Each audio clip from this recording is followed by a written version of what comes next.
తుఫాను అంటూ అలజడి ఇప్పటికే ఉత్తరాంధ్రలో రేగుతుంది. అసలు ఈ తుఫాన్ ప్రభావం అనేది ఉత్తరాంధ్రలో ఉందా?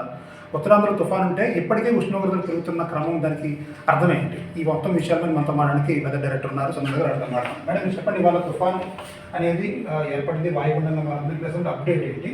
తుఫాన్గా మారితే మనకు వర్షాలు హెవీగా ఉంటాయా, అసలు వర్షాలు ఉండవా? ఇప్పటికీ హ్యూమిడిటీ ఎక్కువగా ఉంది, దీని పర్యవసానం ఏంటి? ప్రస్తుతం వాయుగుండం అనేది మన మధ్య బంగాళాఖాతం ఉంటుంది. మధ్య బంగాళాఖాతంలో కేంద్రీకృతమైంది. మన ఆంధ్ర రాష్ట్రానికి ఇది 500 కిలోమీటర్స్ దూరంలో కేంద్రీకృతమైంది. తర్వాత ఇది ఈశాన్య దిశగా కదులుతుంది. ఈశాన్య దిశగా కదులుతున్నప్పుడు అంతా కూడా క్లౌడ్ బ్యాండ్స్ అన్నీ కూడా ఈ ప్రాంతంలో లొకేట్ అవుతూ ఉంటాయి. సో మన ప్రాంతం మీదకి ఈ యొక్క ప్రభావం అనేది రావట్లేదు కారణం చేత మనకి ఓన్లీ తేలికపాటి వర్షం మాత్రం ఉంటుంది. అంటే మార్నింగ్ అంతా కూడా వేడి ఉక్కపోత వాతావరణం, క్లౌడ్ డెవలప్ అయ్యి ఉరుములు మెరుపులతో కూడినటువంటి జల్లులు మాత్రం పడడానికి అవకాశం ఉంటుంది. వేరే ఈ యొక్క క్లౌడ్ తాలూకా ఈ యొక్క సిస్టమ్ తాలూకా అంతా కూడా ఈ యొక్క బంగాళాఖాతంలో కేంద్రీకృతం అవుతుంది.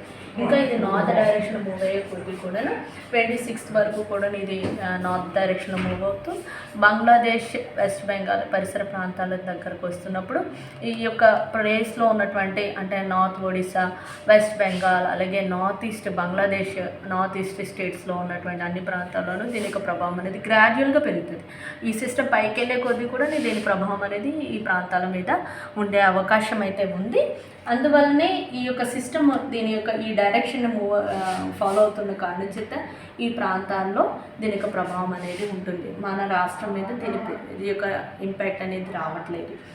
సో అది రీజన్. ఆ తర్వాత ఇక మార్నింగ్ టైం ఎప్పుడైతే క్లౌడ్ ఫ్రీగా ఉంటుందో, సో క్లియర్ స్కై కండిషన్స్ ఉన్నప్పుడు మనకి టెంపరేచర్స్ మేలో ఉన్నటువంటి టెంపరేచర్స్ మరి నమోదు అవ్వడానికి అవకాశాలు ఉన్నాయి.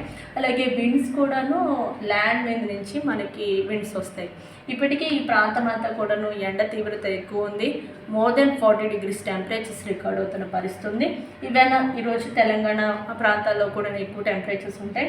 అలాగే సౌత్ కోస్ట్లో ఆంధ్రప్రదేశ్ అలాగే రాయలసీమ జిల్లాలో కూడా కొద్దిగా సాధారణం మీద కొద్దిగా ఎక్కువ టెంపరేచర్ ఉంటుంది. ఓన్లీ నార్త్ కోస్ట్లో ఆంధ్రప్రదేశ్లో మాత్రం తేలికపాటి ఒక క్లౌడీ వెదర్ ఉంటూ అలాగే పొడి వాతావరణం ఉంటూ టెంపరేచర్స్ సాధారణం దగ్గర రికార్డ్ అవడానికి అవకాశాలు ఉన్నాయి. సో అందుచేతనే మనకి రానున్న 5 రోజులు కూడా తేలికపాటి వర్షాలు మన రాష్ట్రం మీద ఉంటాయి. మిగతా ప్రాంతం అంతా కూడా పొడి వాతావరణం ఉంటూ ఉష్ణోగ్రతలు గ్రాడ్యువల్గా పెరిగే అవకాశం అయితే ఉంది.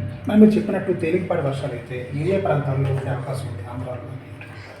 అంటే ఈ తేలికపాటి వర్షాలు అంటే ఎక్కడైతే క్లౌడ్ డెవలప్ అయ్యి ఉరుములు మెరుపులతో కూడినటువంటి అంటే సఫిషియంట్ అమౌంట్ అది ఎక్కువగా మన హై ఆల్టిట్యూడ్ రీజన్స్లోని ఎక్కువగా కనబడుతుంది. అంటే ఆ యొక్క బ్యాండ్లో క్లౌడ్ వచ్చే దాన్ని బట్టి ఉంటుంది. సో అందువల్ల ఈ యొక్క ఎక్కడ ఇలాంటి ఉరుములు మెరుపులతో కూడినటువంటి జల్లులు ఉంటాయి అనేది ప్రతి 3 గంటలకు మన వెబ్సైట్లో అప్డేషన్స్ ఉంటున్నాయి. ఎక్కడైతే ఇలాంటి థండర్ స్టార్మ్స్ ఉంటాయో అనేది ముందుగానే హెచ్చరికలు అయితే రానున్న 3 గంటల్లో ఎవ్రీ 3 అవర్స్కి మనం అప్డేట్ చేస్తున్నాం.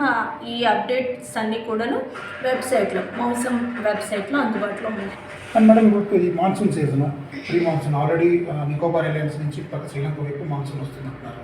సో దాని ఇంపాక్ట్ ఏమైనా ఉంటుందా? అంటే ఈ తుఫాన్ దాన్ని డిస్టర్బ్ చేసే అవకాశం ఉందా, లేకపోతే ఎలాంటి మాన్సూన్కి మనకి ఏమైనా అవకాశం ఉందా?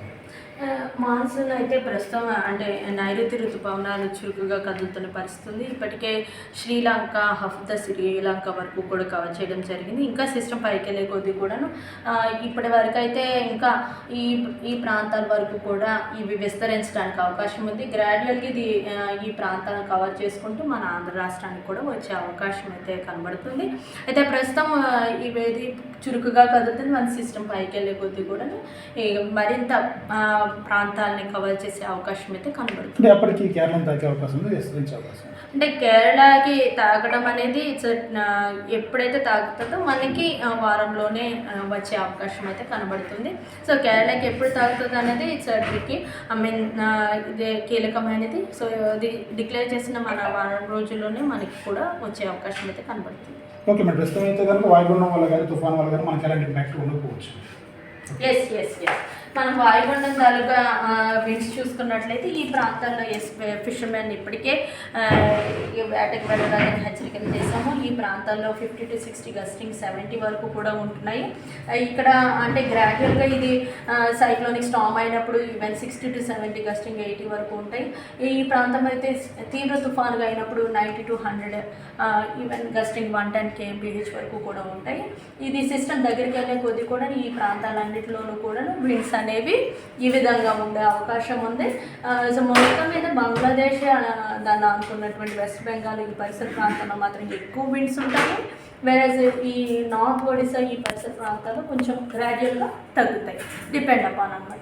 సో ఈ ప్రాంతాల్లోనే హెచ్చరికలన్నీ కూడా ఇవ్వడం జరిగింది. ఈ ప్రాంతాల్లోనే భారీ వర్షాలు కూడా ఉండడానికి అవకాశాలు ఉన్నాయి. మన పోర్ట్స్కి అయితే ముందుగా అయితే DC1 అనేది మొదటి నంబర్ ప్రమాద హెచ్చరిక అనేది ఇప్పటికే జారీ చేయడం జరిగింది. ఇది సీనియర్ సైంటిస్ట్ వెదర్ సంబంధి గారు చెప్తోంది. మొత్తం అంతా చూసుకుంటే వెదర్కి సంబంధించి అయితే కనుక మాన్సూన్ ఉండదు. అయితే ఈ తుఫానులు మాత్రం కాస్త ఎండలు పెరుగుతాయి, వేడి పెరుగుతుంది. ఈ ఋతుపానులకు సంబంధించి ఎలా డిస్టర్బెన్స్ అయితే ఉందని చెప్తున్నారు. కానీ తుఫాను వల్ల అక్కడక్కడ తేలికపాటి వర్షాలు మాత్రం ఉంటాయని వెదర్ సైంటిస్ట్ చెప్తున్నారు.